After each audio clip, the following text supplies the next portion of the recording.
Good evening each and everyone. हम पढ़ रहे हैं 12th class business studies, chapter चल रहा है मार्केटिंग। मार्केटिंग में आज हम पढ़ रहे हैं फिजिकल डिस्ट्रीब्यूशन। फिजिकल डिस्ट्रीब्यूशन में आज का हमारा टॉपिक है कंपोनेंट्स ऑफ फिजिकल डिस्ट्रीब्यूशन, कि जब आपको फिजिकली गुड्स मूव करना है किनके थ्रू मूव करोगे, इंटरमीडियरी कौन होगा, ये पढ़ चुके। अब वो फिजिकल गुड्स का बात हो रहे हैं तो समझना, देखो दोनों टॉपिक्स में फर्क समझना। आज मुझे वो गुड वहां पीछे बैठे अम्मार तक पहुंचाने जिसका ध्यान ही नहीं है, ठीक है, तो मैं कौन कौन इंटरमीडिएट के थ्रू पहुंचाऊंगा कि भैया मैंने दिया एजेंट को, एजेंट होलसेलर, होलसेलर रिटेलर को, ये बात हो गई। अब दूसरी बात क्या चल रही है, अब वो बात चल रही है गुड्स की। पहले बात हुई कौन पहुंचाएगा, अब बात हो रही है वो पर्टिकुलर प्रोडक्ट की कि इसका मूवमेंट कैसे होगा, कि मैं यहां तक कैसे पहुंचाऊं, वो वहां तक कैसे पहुंचाए, उसकी बात हो रही है। तो सबसे पहला क्या है, ऑर्डर प्रोसेसिंग। ऑर्डर प्रोसेसिंग क्या होता है सर, वो टाइम जिसमें हम गुड्स का ऑर्डर लेके कस्टमर तक क्या करते हैं, डिलीवर करते हैं। There is a direct relation between time taken in order processing and satisfaction of customer। कि डायरेक्ट रिलेशन है दोनों के बीच में। जितना आप टाइम लोगे उतना ही सेटिस्फेक्शन क्या होता जाएगा, कम होता जाएगा। आप मनमान रेस्टोरेंट में गए होंगे, सालों ने आपका ऑर्डर लाने में इतनी देर कर दी होगी कि खाने की इच्छा मर गई होगी हमारी। मतलब कुछ कुछ रेस्टोरेंट वाले तो इतने नालायक हो जाते हैं कि अगली रोटी लाने में इतना टाइम लगा देंगे कि सब्जी हमारी ठंडी हो जाती है। तो भाई ये तो डायरेक्ट रिलेशनशिप है।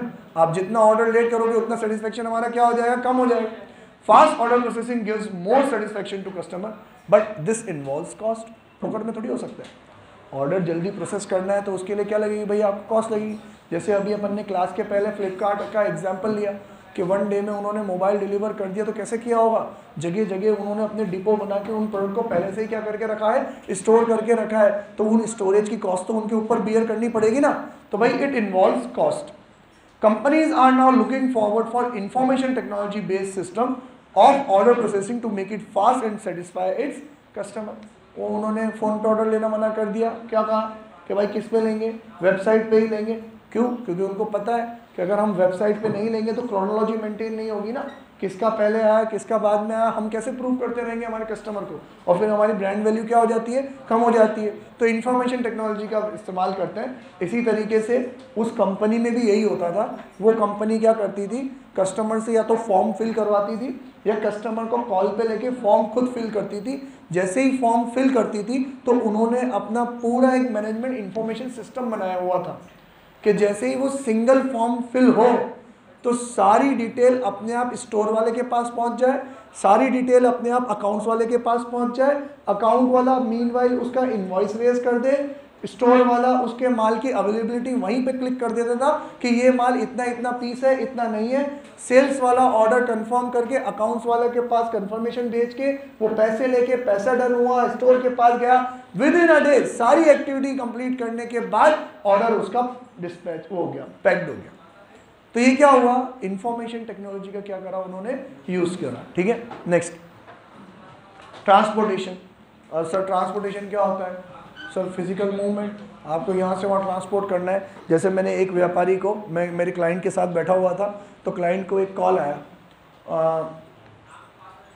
कोई एक आइटम उससे नेगोशिएट करी, तो बहुत नेगोशिएशन हीटअप हो गई। तो उसने कहा भाई साहब मैं ये जो प्रोडक्ट आपको दे रहा हूँ ये मेरे पास नहीं है, ये मैं कोटा से ही आपको ख़रीद के दे रहा हूँ। वो इसलिए क्योंकि आप मेरे कस्टमर हो, आपने मुझे कहा है, तो आपकी सेवा करने के लिए बस मैं यहाँ से खरीद के दे रहा हूँ। मुझे इसमें कुछ नहीं कमाना। मैं कमाऊँगा तो कब, जब मैं बाहर से खरीद के लाऊंगा और आपको दूंगा। तो उस टाइम पे मेरे माइंड में एक बात क्लिक हुई कि बिजनेस बड़ा कब बनेगा, बिजनेस बड़ा कब बनेगा, जब वो चीजें दूर से लाके देगा। आपका मार्जिन ज्यादा कब होगा, जब आप जितनी दूर से प्रोडक्ट लाके दोगे तब। कैसे, जैसे कोई प्रोडक्ट आपके मोहल्ले में बिक रहा है 50 रुपए में और वो आपके मोहल्ले के बाहर बड़े मार्केट में बिक रहा है 45 रुपए में, तो आपसे कोई भी खरीदेगा तो इतना ही खरीदेगा कि वो उस टाइम में अपने 5 रुपए बचाना चाहता होगा। तो समझे कि नहीं। एग्जाम्पल, आप जो स्टेशनरी के रजिस्टर ही खरीदते हो तो आप अपने मोहल्ले की दुकान से रिटेल में क्यों खरीदते हो, क्योंकि आपको एक रजिस्टर खरीदना होता है। ये रजिस्टर यहाँ 50 रुपये में मिलता है, आप अगर यहाँ गुमानपुरा जाओगे तो 45 में मिलेगा, रामपुरा में जाओगे तो 40 रुपये में ही मिल जाएगा। तो अब आपको एक खरीदना है तो आप यहीं खरीद लोगे, 2 खरीदने, 3 खरीदने तो आपको क्या लगता है 15 रुपये तो बचेंगे, गुमानपुरा ये तो रहा, तो गुमानपुरा चल जाओगे 3 खरीदने। 6-7 खरीदने तो क्या करोगे, रामपुरा बाजार यही तो रहा, 30-40 रुपये तो बचेंगे।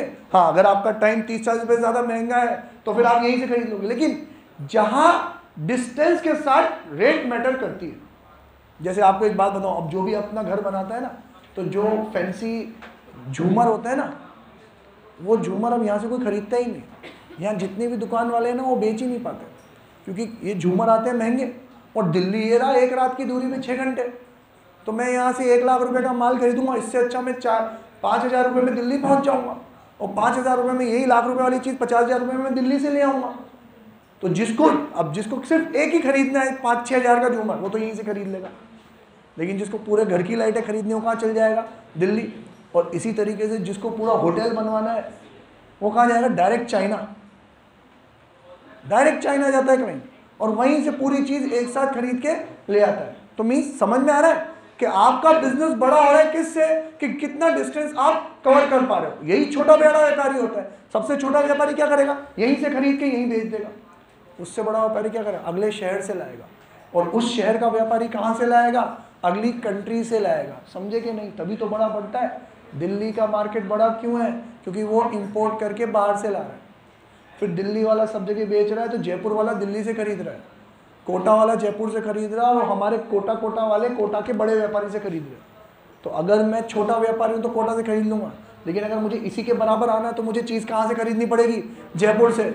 और मुझे मेरा बिजनेस जयपुर वाले जितना खरीदना है तो कहाँ से खरीदना पड़ेगा, दिल्ली से। मुझे मेरा बिजनेस दिल्ली जितना बड़ा करना है तो कहाँ से खरीदना पड़ेगा, अदर कंट्री, चाइना वाइना से खरीदना पड़ेगा। समझे कि नहीं।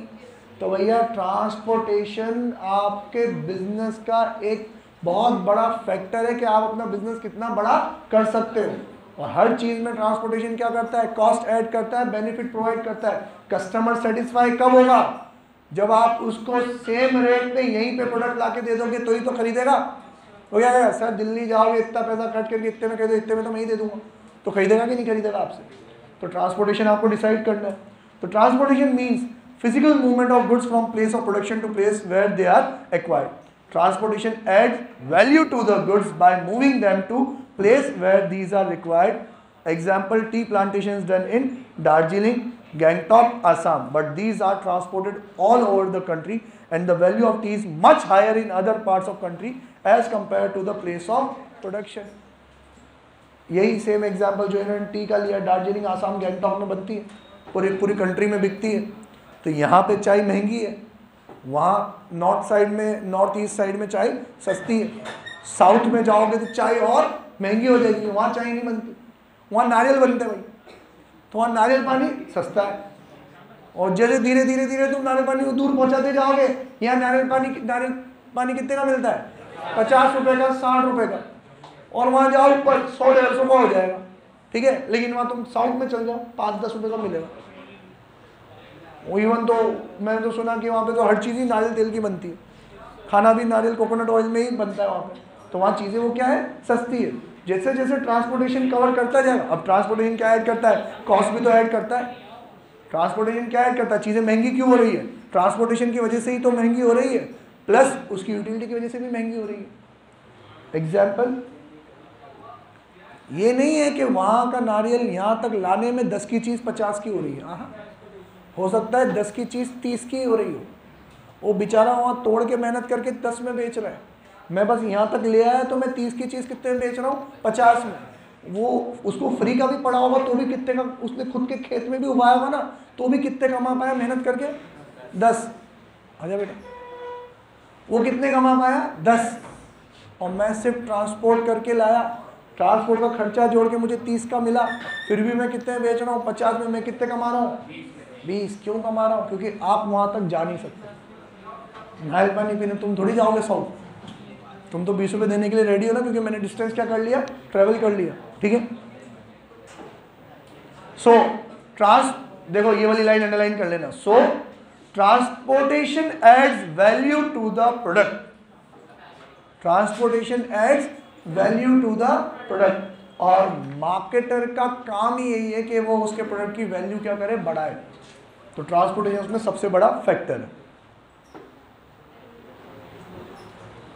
But transportation involves cost, so it must be seen that value added to product by transportation must be higher than the cost of the transportation. ये लाइन अंडरलाइन करी गई है, must be higher than the cost of the transportation. तो इसके आगे जो space है उसमें लिखो कॉस्ट बेनिफिट एनालिसिस। क्या लिखो, cost benefit analysis. Obviously transportation की वजह से वैल्यू ऐड होती है प्रोडक्ट की, लेकिन उसका क्या लगता है, कॉस्ट भी लगता है। तो आपको क्या कंपेयर करना है कि कितनी कॉस्ट मैं बियर कर रहा हूँ और मेरे प्रोडक्ट में कितनी कॉस्ट ऐड ऑन हो रही है। अगर मेरी बियरिंग कॉस्ट जैसे 10 की चीज़ 30 करी, तो ट्रांसपोर्टेशन की मेरी कॉस्ट कितनी है 20, और मेरा प्रोडक्ट कितने का हो गया, 10 की चीज़ कितने की हुई 40, तो उसमें वैल्यू एडिशन कितने का हुआ 40 का। समझेंगे नहीं, तो कॉस्ट 20 है पर वैल्यू एडिशन कितना है 40, तो मुझे ट्रांसपोर्टेशन कॉस्ट बियर करनी चाहिए। समझेंगे नहीं। नेक्स्ट है वेयरहाउसिंग। अब है पहले आप वेयरहाउसिंग और उसका अगला पॉइंट इन्वेंट्री। वेयरहाउसिंग और इन्वेंट्री क्या फर्क है दोनों में, हैंड रेस करके बताओ अगर पता है तो। वेयरहाउसिंग और इन्वेंट्री बोल भाई।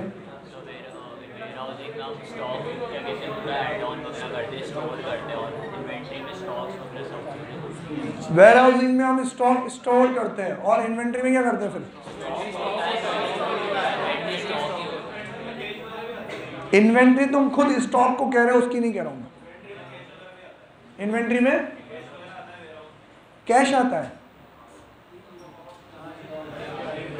हाँ मां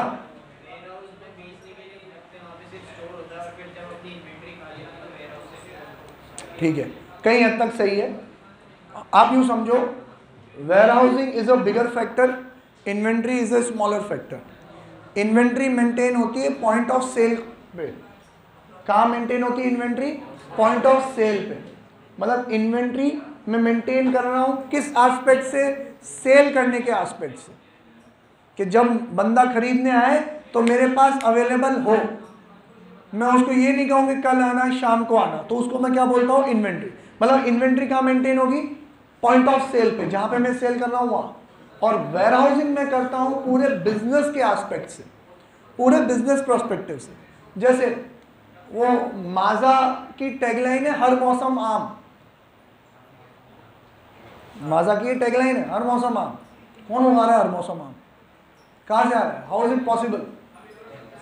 तो वो लोग क्या करते हैं, गर्मियों के टाइम पे बल्क में रॉ मटेरियल खरीदते हैं और अपने वेयर हाउस में स्टोर करके रखते हैं, ठीक है। फिर उस रॉ मटेरियल से साल भर प्रोडक्शन करते हैं और बेचते हैं। अब जहां जहां उनको बेचना है वहां पे उतनी क्वांटिटी मेंटेन करके चलना इस इन्वेंट्री। समझे कि नहीं।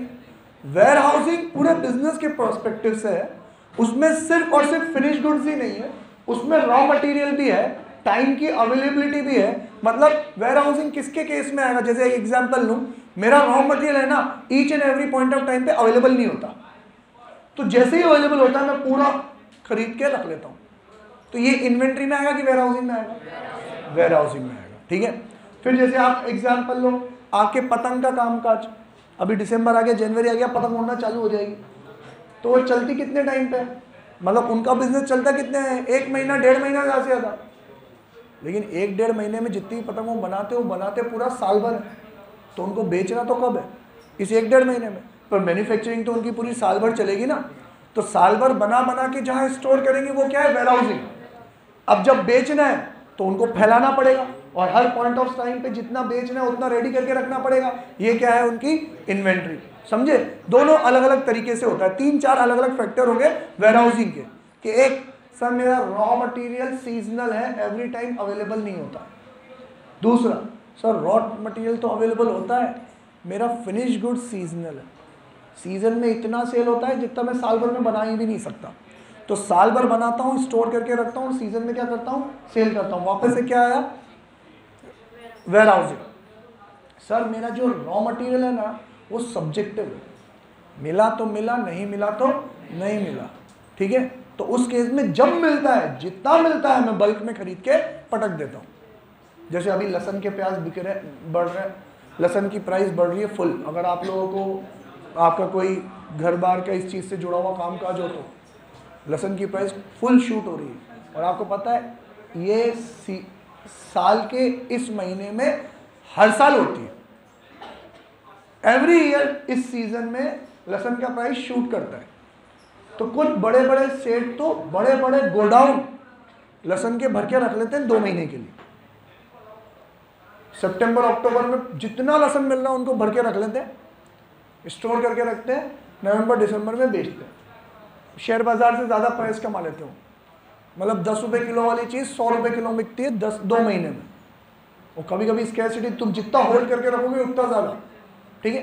तो ये क्या है, तो ये भी क्या है सीजनल। सर मेरा रॉ मटेरियल की अवेलेबिलिटी का भरोसा नहीं है तो मैं तो पहले ही खरीद के रख रहा हूँ। क्या है वेयर हाउसिंग। वेयर हाउसिंग में क्यों कर रहा हूँ समझना, वेयर हाउसिंग में क्यों कर रहा हूँ, मेरा ऑब्जेक्टिव विजन ही बड़ा है वेयर हाउसिंग। वेयर हाउसिंग क्यों कर रहा हूँ, क्योंकि ताकि मैं मेरा बिजनेस स्मूथली कंडक्ट कर सकूँ, थ्रू आउट द ईयर मेरा बिजनेस स्मूथली कंडक्ट कर सकूँ। और इन्वेंट्री क्यों कर रहा हूँ, ताकि मैं उसको स्मूथली सेल कर सकूँ, कि जब कोई खरीदने आए तो मुझे परेशान ना होना पड़े कहाँ है, कहाँ से मंगाऊँ, कहाँ से दूँ, बना के दूँ, कैसे दूँ। तो इन्वेंट्री का ऑब्जेक्टिव इतना ही कि जब मैं बेचना हो तब इजीली बिक जाए। और वेयर हाउसिंग का क्या है कि मेरा बिजनेस स्मूथली क्या होता रहे, कंडक्ट होता रहे, ठीक है। तो चलो पढ़ते हैं दोनों। Whatever is produced is not sold off immediately, जो भी बनता है हाथों हाथ तो बिकता नहीं है। Therefore, every company needs to store the finished goods until they are sold in the market। कि भैया फिनिश गुड्स को भी हमें क्या करके रखना पड़ता है, स्टोर। ये सीजनल वाली बात होगी, ठीक है। इसमें लिख लो आप काइट्स, वुलन क्लोथ्स,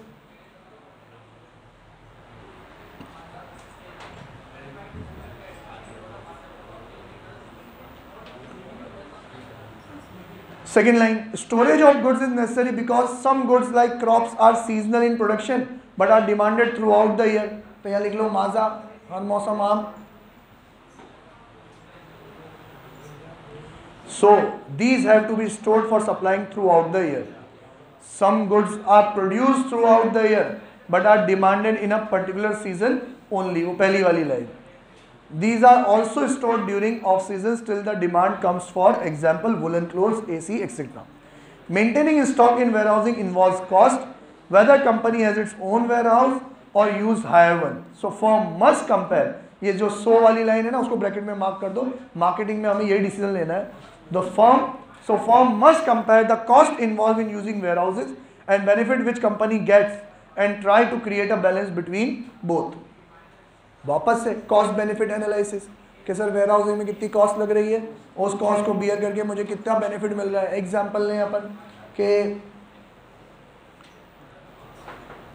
अगर मैं ये माजा ही बना रहा हूँ तो अगर गर्मियों के सीज़न में आम खरीदूंगा तो वो आम 30 या 40 रुपये किलो मिल जाएगा, और ऑफ सीज़न में आम खरीदूंगा तो 200 रुपये किलो में भी शायद ना मिले।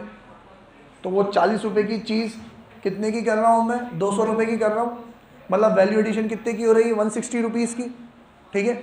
अब लेकिन सर उसको 40 से 200 तक बनने में इतना टाइम स्टोर करना पड़ेगा, तो स्टोरेज का मेरा खुद का है, तो जो मैंने फाइनेंस कॉस्ट उसमें स्पेंड करी, उसका इंटरेस्ट, उसके लाइट पानी का खर्चा, वहाँ के सिक्योरिटी गार्ड्स का खर्चा, इसको बोलते हैं अपन कैरिंग कॉस्ट। क्या बोलते हैं, किसी भी चीज़ को अपने पास कैरी करने की क्या लगती है, कॉस्ट लगती है। तो अब 40 का 160 तो बन रहा है, 40 का 200 बन रहा है, 160 का बेनिफिट तो दे रहा है, प्लस उसकी कोई कैरिंग कॉस्ट भी तो है, इतने महीने की कैरिंग कॉस्ट को भी जोड़ो। अगर आपको लगता है कि आपका जो वैल्यू एडिशन है वो कैरिंग कॉस्ट से क्या है, ज़्यादा है, तो आपको वेयर हाउसिंग करनी चाहिए। तो वहाँ लिख दो वैल्यू एडिशन शुड बी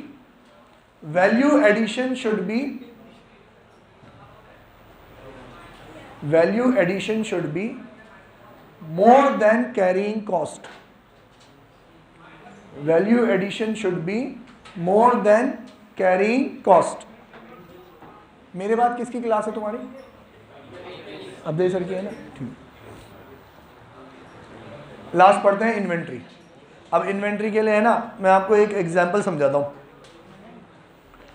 अगर आप लोगों में से कोई प्रोफेशनल कोर्स चूज़ करता है, मान लो CA CS या CMA वगैरह चूज़ करते हो, तो जब फाइनल वाला स्टेज आएगा ना, फाइनल वाला स्टेज, तो उसमें आपको दे देना पेन यार, क्यों रुला रहा उसको।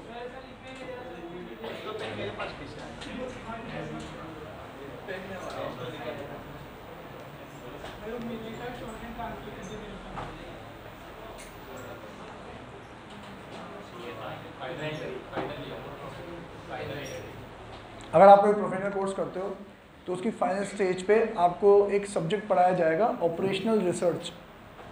उस ऑपरेशनल रिसर्च में वो सब्जेक्ट ही कॉमर्स का है ही नहीं, वो सब्जेक्ट है मिलिट्री का, कि मिलिट्री में जब वॉर होती थी तो वॉर्स में उनके पास कितने हथियार हैं और उन हथियार को कहाँ कहाँ वो यूज़ करें ताकि मैक्सिमम बेनिफिट उनको मिल सके। तो मिलिट्री वालों ने कुछ अप्रोचेस बना रखी है, उस अप्रोच को अब हम बिजनेस में यूज़ करते हैं। उस चैप्टर का नाम दिया गया है ऑपरेशनल रिसर्च। उसके मैं 2-3 एग्जाम्पल से आपको समझाता हूँ। जैसे कि आप शोरूम्स में सर्विस सेंटर देखते हो जहाँ पे आपकी गाड़ी रिपेयर होती है, हाँ, तो वहाँ गाड़ी जब आप सर्विस के लिए देते हो तो वो आपकी रिक्विजिशन लिखता है कि इस गाड़ी में क्या क्या प्रॉब्लम है, और वो सारे प्रॉब्लम की नोट बना लेता है। अंदर बहुत सारे मैकेनिक्स होते हैं, तो आपकी गाड़ी कौन से मैकेनिक को देनी है ठीक करने के लिए, उसमें ये चैप्टर काम में आता है। क्योंकि हर क्राफ्टमैन, हर मैकेनिक की अपनी अपनी स्किल्स होती है, सबका अपना अपना एक्सपीरियंस होता है। कोई किसी गाड़ी में किसी एक मैकेनिक का, जैसे आप जब सर्विस सेंटर अच्छे से समझने लग जाओगे तो आपको पता पड़ेगा उधर एक इंजन का मैकेनिक होता है, एक वायरिंग का मैकेनिक होता है, एक ब्रेक का मैकेनिक होता है, एक फैब्रिकेशन का मैकेनिक होता है वहाँ पे एक्सीडेंटल गाड़ियों के लिए, ठीक है। तो ये अलग अलग मैकेनिक्स होते हैं जो उन्होंने अलग अलग चीज़ें ठीक करने के लिए रख रखे होते हैं। क्योंकि हम नॉर्मल वर्कशॉप में जाते हैं तो वो तो मना कर देते हैं कि नहीं ये वाला काम मेरे यहाँ नहीं होगा, ये वाला काम आपको वहाँ कराना पड़ेगा। शोरूम वाले ऐसे कह सकते हैं क्या? आपने मारुति की कार खड़ी थी, मारुति वाला कह रहा है कि ये काम मेरे यहाँ नहीं होगा, अबे तो मारुति वाले तेरे को तो कराना ही पड़ेगा, ठीक है। तो वो अलग अलग मैकेनिक्स लगते हैं। तो आपके कार में जो जो काम है उसके हिसाब से आप किस मैकेनिक को कौन सा कार देनी, कौन सी ठीक करानी, ये उस ऑपरेशनल रिसर्च में आता है। और अब जितनी लेट आपको कार मिलेगी उतना कस्टमर सेटिस्फेक्शन क्या हो जाएगा, कम हो जाएगा। इवन भाई यार, अगर मेरे पास एक ही गाड़ी है और वो मेरे रोज़ के काम में आती है और आप मुझे कह रहे हो सर 4 दिन लगेंगे ठीक होने के लिए, तो पता है अच्छे कस्टमर, समझदार, होशियार कस्टमर मेरे साथ 4 दिन क्या पैदल घूमूंगा क्या मैं? गाड़ी दो मेरे को दूसरी। 4 दिन आप ले रहे हो, 4 दिन का काम है नहीं इसमें। तो शोरूम वाले 4 दिन के लिए दूसरी गाड़ी देते हैं अपनी उनको कि ठीक है तब तक के लिए आप ये गाड़ी चलाओ, आप लोग तो मांगते ही नहीं होंगे, ठीक है। तो 4 दिन तक वो दूसरी गाड़ी देंगे उसको। अब ये एक टेक्निक जहाँ पे ये वो पढ़ाई काम में आती है। अब दूसरी टेक्निक, जैसे आप लोग मोहल्ले में, ये आपने फेस किया ही किया होगा, आप अपने मोहल्ले में किसी की लोकल दुकानदार के यहाँ ब्रेड खरीदने गए तो अक्सर घर में भी ये बात हो जाती है, यार अभी ब्रेड खरीदने जाऊँगा तो कल की देगा, अभी फ्रेश ब्रेड आई नहीं होगी, ठीक है। और जब जाओगे बहुत सारी बार अब ब्रेड अवेलेबल नहीं है। मतलब दोनों प्रॉब्लम हमें फेस करनी पड़ती है उस छोटे दुकानदार के पास। या तो उसके पास ब्रेड है ही नहीं, है तो 1-2 दिन क्या है पुरानी है और नसीब से ताज़ा ब्रेड मिल गई, तो यार वो भी तो कंफ्यूज्ड है कि एक दिन में कितनी ब्रेड मंगाए। कभी मान लो 10 ब्रेड मंगाता है तो कभी जल्दी बिक जाती है, आप आते हो मिलती नहीं है, वो 1-2 दिन तक आपको मिली नहीं तो उसने 15 ब्रेड मंगा दी। अब 15 ब्रेड मंगाए तो साली 8-9 ही बिकी, तो उसकी 5 ब्रेड तो ख़राब हो गई, उसका कस्टमर लोग तो चेक करके ले नहीं रहे, और वो 2-3 दिन तक नहीं बिकी तो क्या हो जाएगी, ख़राब हो जाएगी। तो कितनी ब्रेड मंगाई जाए इसकी भी पढ़ाई होती है। आप बिजली का बिल जमा कराने जाते हो, अभी तो सब खैर ऑनलाइन हो गया, लेकिन उस टाइम क्यों लगती थी? तो आप देखा है कि एक ही बंदा बैठा रहता है, जहाँ पे लाइन लंबी होती है, जैसे आपके रेलवे स्टेशन में टिकटिंग की लाइन बहुत लंबी लगती है, तो आपके मन में ख्याल नहीं आता कि यार इतनी लंबी लंबी लाइन है, इनको काउंटर बढ़ा देना चाहिए ना, काउंटर ज़्यादा कर देने चाहिए अगर इतनी लंबी लाइन है तो सर अभी काउंटर बढ़ा देंगे। आज लंबी लाइन है, काउंटर बढ़ा दिया तो जिसको बंदे को हमने अपॉइंट किया उसकी तो कॉस्ट परमानेंट हो गई ना हमारे लिए, और आपका क्या गया, थोड़ा टाइम ज़्यादा ही तो लगा। तो इसकी भी पढ़ाई कराई जाती है कि क्लाइंट को कितने टाइम लाइन में वेट करना पड़ रहा है, उस वेटिंग टाइम के अकॉर्डिंगली कितनी कॉस्ट हम बियर करें ताकि उनका सेटिस्फेक्शन क्या हो जाए, बढ़ जाए, समझे। तो भाई अब हमें ध्यान रखना पड़ेगा कि मुझे कितनी इन्वेंट्री क्या रखनी है, मेंटेन करके रखनी है ताकि क्लाइंट का सेटिस्फेक्शन ख़राब ना हो, वो मांगे और मिल जाए।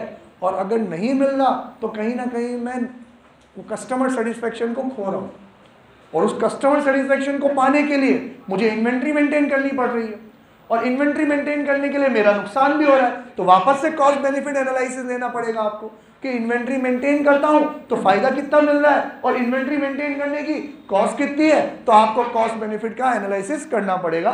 Last line, inventory refers to maintenance of stock of goods. The inventory needs to be maintain so that goods can be supplied whenever demanded. Underline करो, वेन एवर। इन्वेंट्री काय को मेंटेन करता है, ताकि जब डिमांड हो तब हम सप्लाई कर सके, single most. The proper inventory maintain ensure product availability, but inventory involves cost. These include cost of capital block in and risk of price fluctuation. The firm must compare the benefit, अब bracket में mark करो वापस से, the firm must compare benefit of inventory and the cost involved, and accordingly the optimum level of inventory should be maintained।